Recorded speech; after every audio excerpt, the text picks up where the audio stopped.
Good morning. Good morning.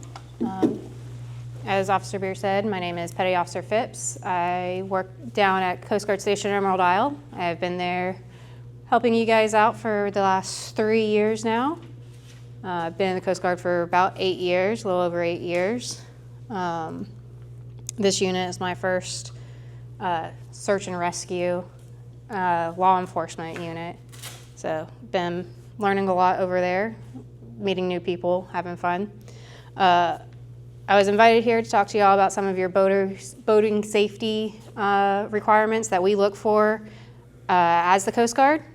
We are federally regulated, so we don't enforce any of the state laws and rules, but we do work closely with Wildlife, Marine Patrol, and local PD to help guide y'all in the right direction on what you can and can't have on the boat, what you can and can't take home when you're fishing.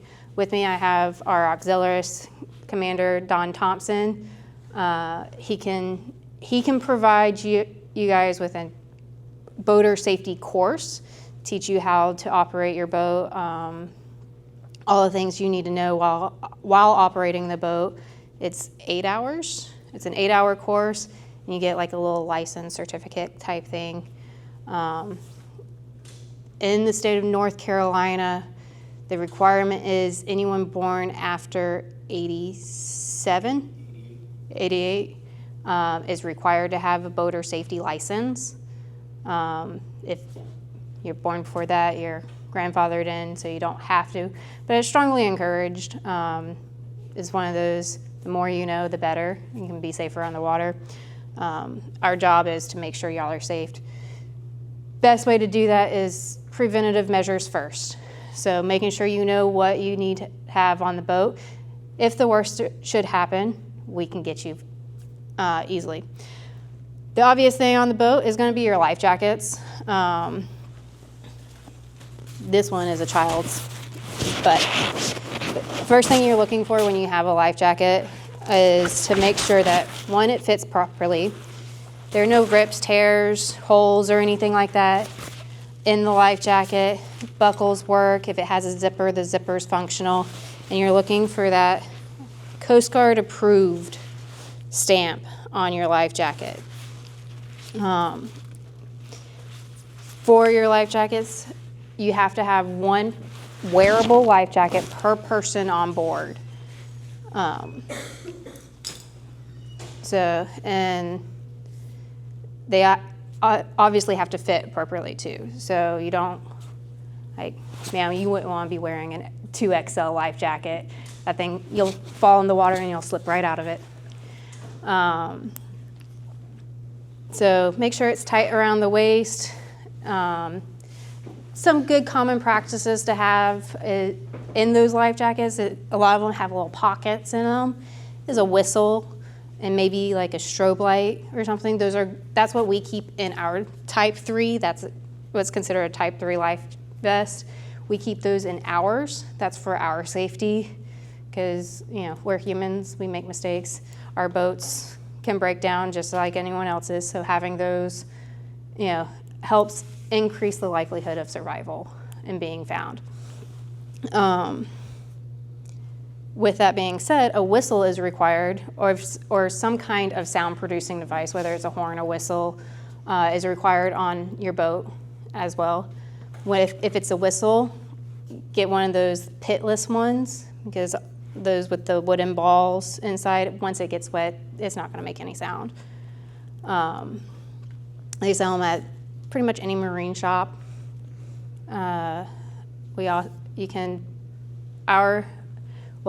We keep some on hand just in case, because it's a quick, easy fix. An air horn works. If you have an air horn, have a backup canister. Check for dates, any kind of expiration, because they'll lose charge, and you're like, yeah, I got this air horn, and then all you hear is air. And then it's no good to you either. So with the air horn, make sure you're checking it regularly, at least at the beginning of the season and at the end of the season. is my recommendation for that. Also on board, you need what's called a Type 4 throwable PFD. It needs to be out on deck, readily accessible. So if y'all are out with your friends, family, and you take a turn too hard and there they go, you can just reach back and here you are. And it gives you something to look for in case they start drifting off. It gives you a reference point, and it gives them something to hang on, because most adults, they don't wear their life jackets on board at all times, because that's not a requirement. However, children at the age of 12 years and under, make sure that's clear, 12 years and under have to wear a life jacket at all times while the boat's on the water. If they're on the boat and the boat's on the water, they have to be wearing a life jacket. Doesn't matter if you're at anchor, trawling, whatever, they need to be wearing it.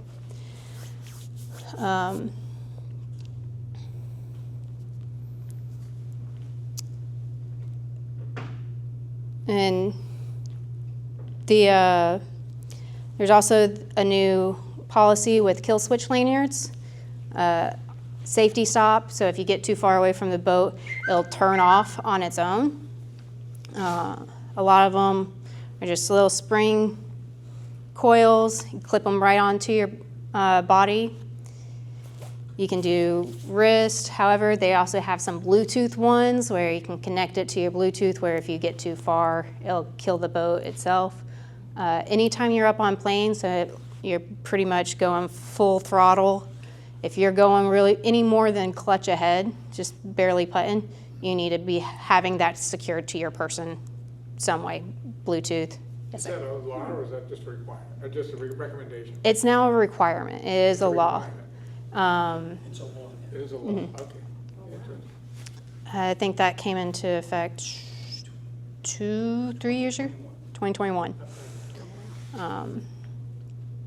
So we've had many cases where the driver of the boat fell off while going high speeds, and without that kill switch lanyard, the boat just keeps going and causes even more damage.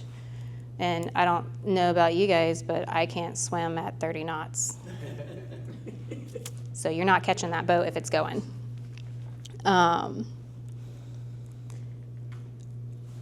Also, with required on the boat, what we're looking for is a fire extinguisher. I did not bring it with me, but I have this little book that tells me, based on the size of the boat, all the requirements that is required. And certain size boats every boat requires a minimum of 1 fire extinguisher. We recommend 2 or more, because never fails. We have firefighters hanging out with us here at the station lately. They said, never fails, that first one will fail you. That is their most common thing that they've pointed out to us. So we highly recommend at least 2, required 1. And with that, generally there's a date stamp somewhere on the fire extinguisher. 12 years after that date stamp, whether the charge is still good or it's in the green or anything like that, it needs to be replaced. The reason for that is because research has shown that after 12 years it loses its charge, so it's not going to be really spitting anything out regardless of whether or not it's in the green. So they have made it a requirement that after 12 years of the manufacturer date to replace it.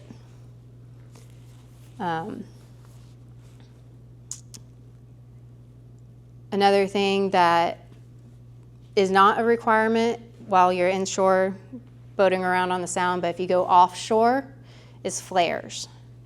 You need 3 flares. And I don't have my book to verify any of this, and I don't get, with the inlet being the way it is, I don't get to go and do offshore boat boardings very often. But you need 3 flares, and it's within 3 miles of shore. So in large sounds like Pamlico Sound, where get in places where you can't see the shoreline, you should have a flare with you. We have found that people are buying flares from the shop within months and they're expired. So make sure you're watching your expiration dates with those. And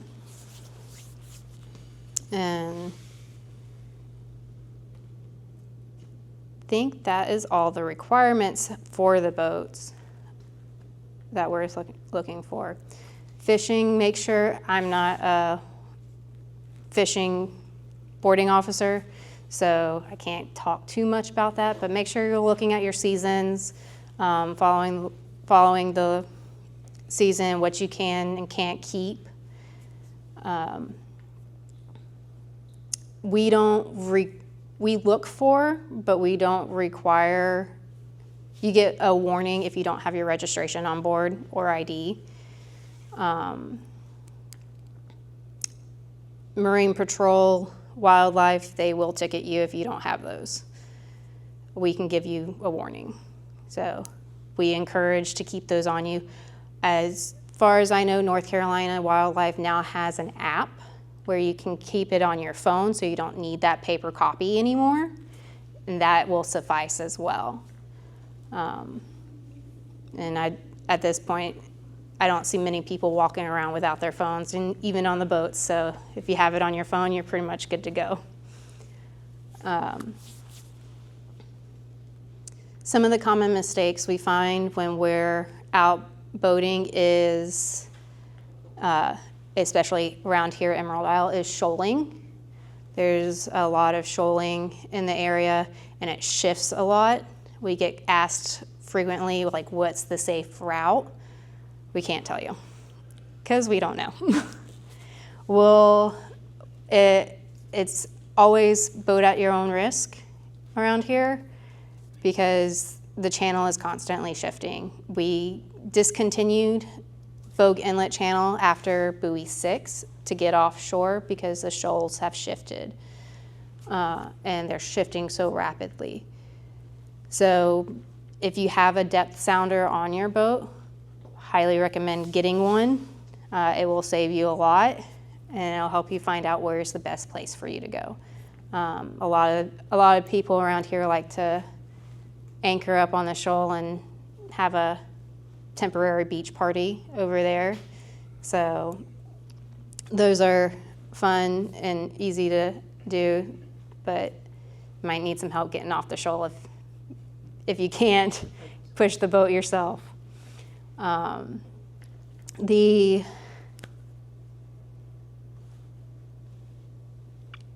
When it comes to emergencies or distress or your boat breaks down, as long as there's no medical emergencies, or there's not something that's causing an actual emergency, we encourage you using commercial salvage. Or we can also issue out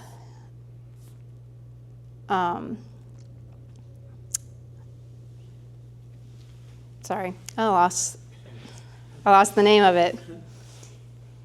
We can issue a broadcast requesting a Good Samaritan to come help you out. So anyone can help you. Because we don't get paid if we tow you because you ran out of gas, your engine decided it just didn't want to work anymore.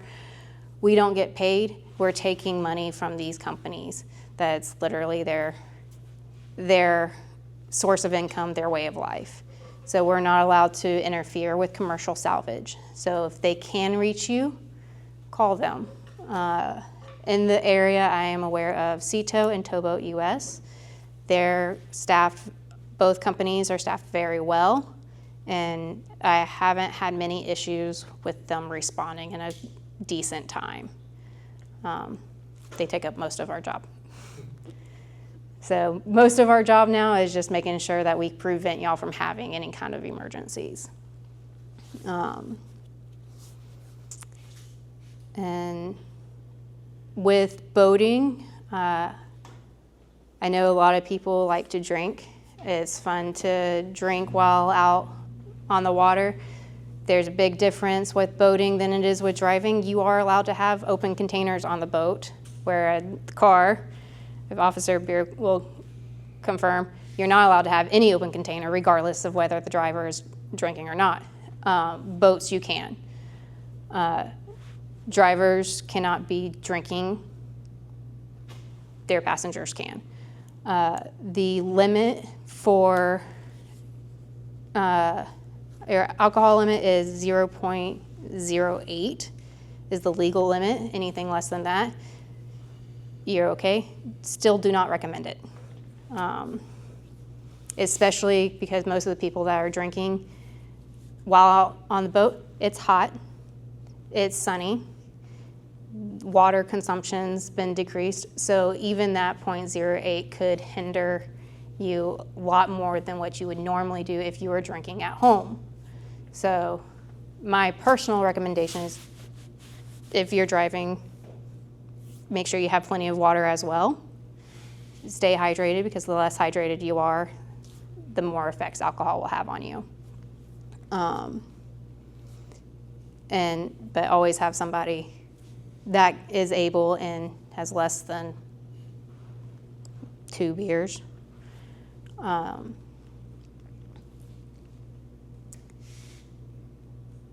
With that, if we do catch somebody that has been drinking, we work closely with PD.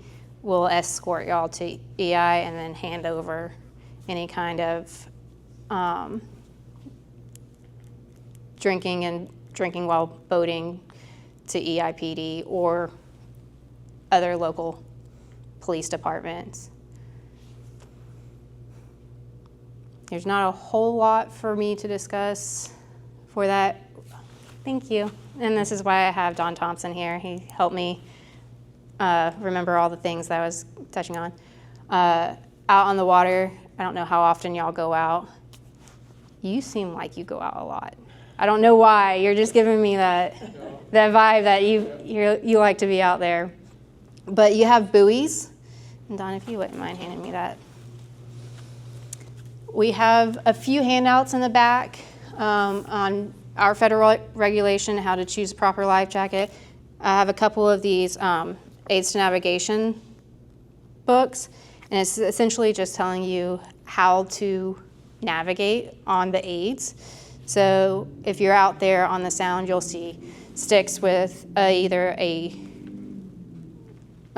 red triangle or a green square. Those are telling you which direction you're going. And the way that works, if you're in the Sound, it's called the ICW.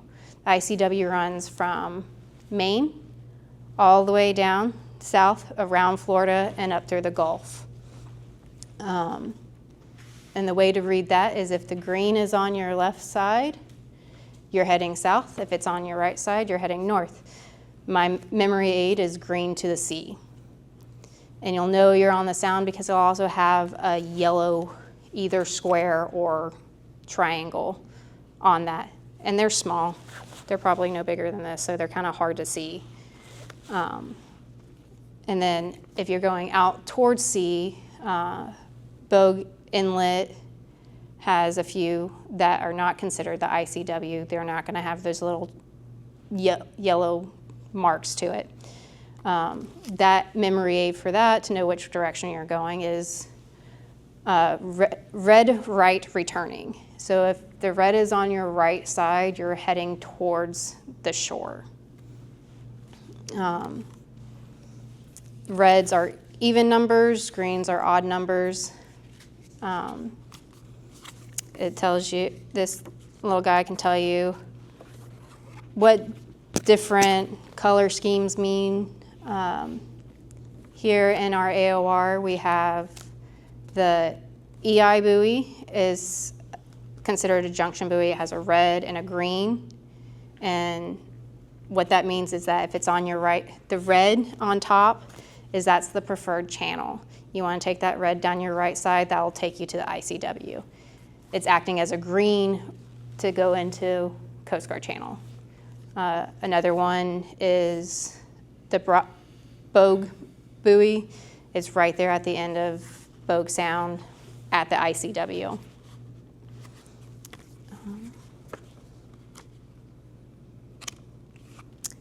I've talked with some of the lifeguards here. Something very dangerous in this area is rip currents. They're very common here. The current is very strong here, and that is why our shoals keep shifting. So if you're in the water, either make sure you can touch or have a life jacket on. Otherwise, you risk being swept out. It's very common. My second summer here, we went out to do a patrol and we found these two gentlemen right there off the point in the channel who was going for their cooler and got caught in the current. And they were swimming their hearts out. You could see all the effort they were giving into it, and they were going nowhere. With rip currents, you want to swim parallel with the shore. Don't fight it. You're not going to win. But you want to look at the flag conditions. EI Fire Department and EMS are really good about making sure those are maintained. They update their Facebook page and media regularly every time their status changes. So in this area, if you're not on their Facebook page, I highly recommend anytime you want to go out to check that, unless you just want to stay on the shore and don't mind not getting in the water. A lot of the times after strong storms like we just had this past week, the currents are a lot stronger. It'll stay red flag a lot longer than just daily. Tom, have I missed anything? I don't think so. I have a couple of highlights from the auxiliary. Okay. Whenever you're ready. As I mentioned, Don Thompson is with our auxiliaries. He provides some boater safety courses for you guys if y'all are interested, and I will turn the floor over to Don here. Thanks. Good morning, everyone. Thank you very much. Don Thompson, a local resident. My wife and I live on Ethel Drive right here in Emerald Isle. We've enjoyed your town for the last 5 years. I spent 27 years on active duty in the Coast Guard, many at stations like Emerald Isle, so I'm pleased to volunteer and support the local men and women now carrying out the mission down there. And the auxiliary is a volunteer arm of the Coast Guard. So our programs are designed for the recreational boater, just like in this area, and they're non-regulatory in nature. So while Petty Officer Phipps talked about a Coast Guard boarding when you're underway and they come across you, we do many things that help also prevent or better prepare the recreational boater for safe travels in the area. A vessel safety check is something that's available to you if you own a boat. We will come to you at your location, or every third weekend of the month. We're here at the Emerald Isle boat ramps in the morning, and you can just pull your boat by and we'll go over all the federal and state requirements with you. The Coast Guard Auxiliary has even additional requirements that we recommend. You were asking about whether things are in law or recommended. Certainly we help you recognize, are your PFDs or your life jackets serviceable? Petty Officer Phipp talks about no rips, clips work, zippers work, things of that nature. We also recommend the use of whistles and lights and things that would augment you to be discovered in the event of an emergency. We'll run through your navigational lights, things beyond the requirements. An anchor is a good idea. You know, we encourage you to have anchors. We'll go through all that equipment with you. If something's missing, we just make a note and let you know that this is missing.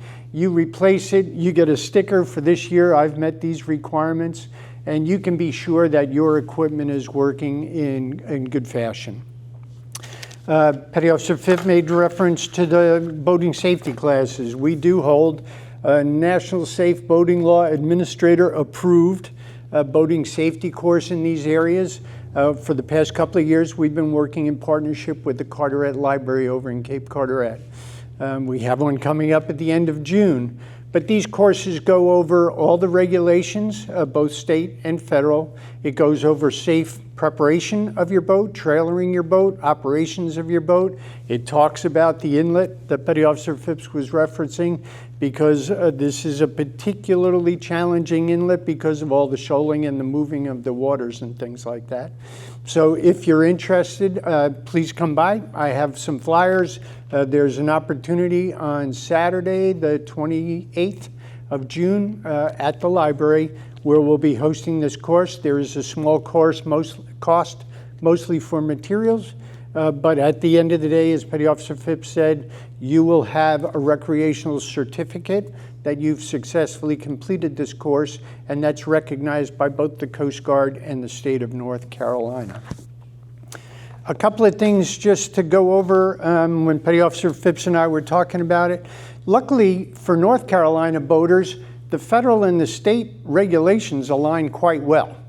So there's a great deal of, in fact, they're mostly identical. So that helps a North Carolina boater understand they're in compliance with both. And again, vessel safety checks, public information courses. You'll see the little handouts that we have for you.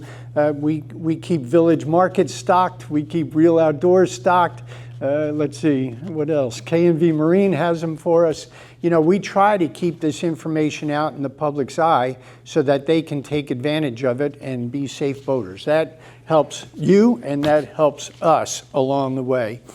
For the life jackets, Petty Officer Phipps, the one thing I'd like to encourage is the statistics show that out of all the fatalities that go on around the country nationwide, 75 to 80% involve drowning, and most of those people were not wearing a life jacket. That's the big emphasis for wearing a PFD, having it readily available, making sure it's serviceable, having your guests on board enjoy the day with you, but in a safe manner. Because the statistics tell us that most of the accidents happen unexpectedly, and unfortunately, had a person been wearing a life jacket, those numbers would change dramatically. So that's the emphasis on life jackets. With the engine cutoff switches that she mentioned, you do not have to retrofit older boats. Newer boats since 2019, I think it is, are being built with this capability. And if the capability is there, as Petty Officer Phipps pointed out, you are legally required to use it when you get that boat up on a plane or anything, as she described, above clutch speed, right? But you do not have to retrofit the boat if your boat happens to be older. But please understand, this is a concern for the boating public, that these boats, you know, you can see them dramatically on YouTube and things like that. But even with less dramatic incidents, the operator becomes disabled or something like that. It's a way to stop the boat, let the situation calm down, have your guests call for help, things of that nature. So it's available and useful for a lot of things. We talked about the fire extinguisher. The date, as I understand it, is on the bottom. So if you have a motorboat and you have fire extinguishers on board, you may want to check the bottom of your extinguisher. If they're not dated, it's expected that they would be out of service 12 years after the law was enacted, which was in 2022, if I remember right. So yes, there is now a shelf life to the fire extinguishers in addition to the date. You know, as Petty Officer Phipps mentioned, you want to make sure that everything's serviceable, the pin is still in place, it's still in the green, things of that nature. But understand that if inspected, that's what we'll be looking for. With the visual distress signals, there are non-pyrotechnic alternatives now, which many of the people are taking advantage of.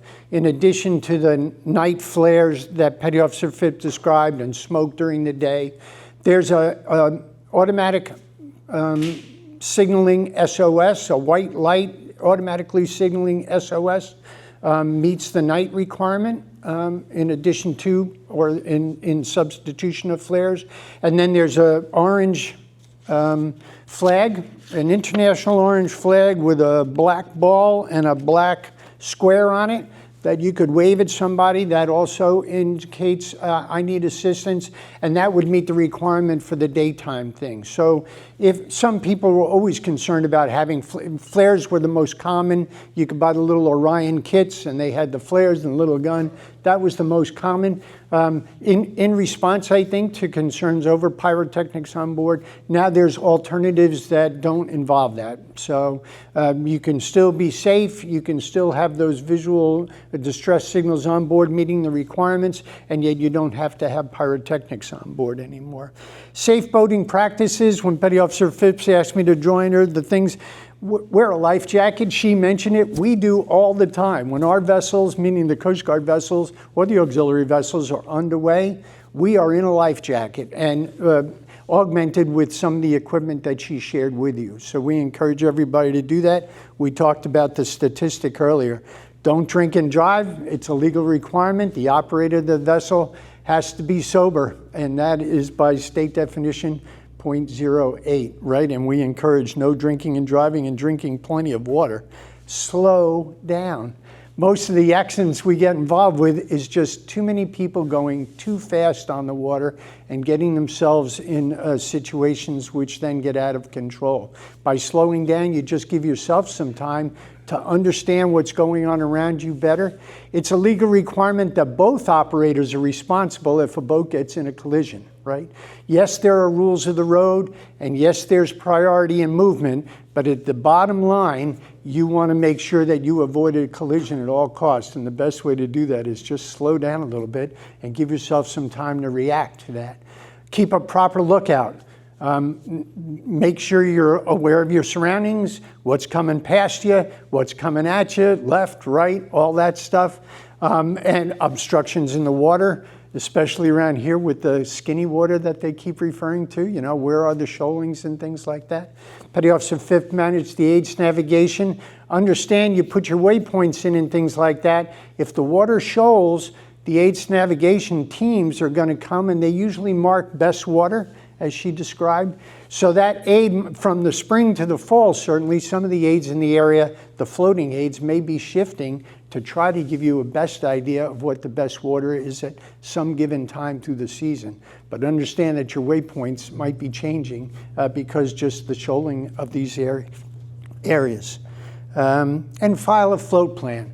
If you're going out for a day, find somebody responsible that can just take the basic, this boat, this many people, we intend to go here, we intend to be back at 4 o'clock in the afternoon, so that if in the event you don't show up by 5 or 6 and people start getting worried, they can then contact the Coast Guard, the other local authorities, and let somebody know that, hey, this person is now overdue. You know, they left me this information, they've told me to call in the event of, and it's been a couple hours, and now we want you to become concerned too. And that initiates a process for trying to identify, contact, and make sure that people are safe, or find out where they are and see if we can help them.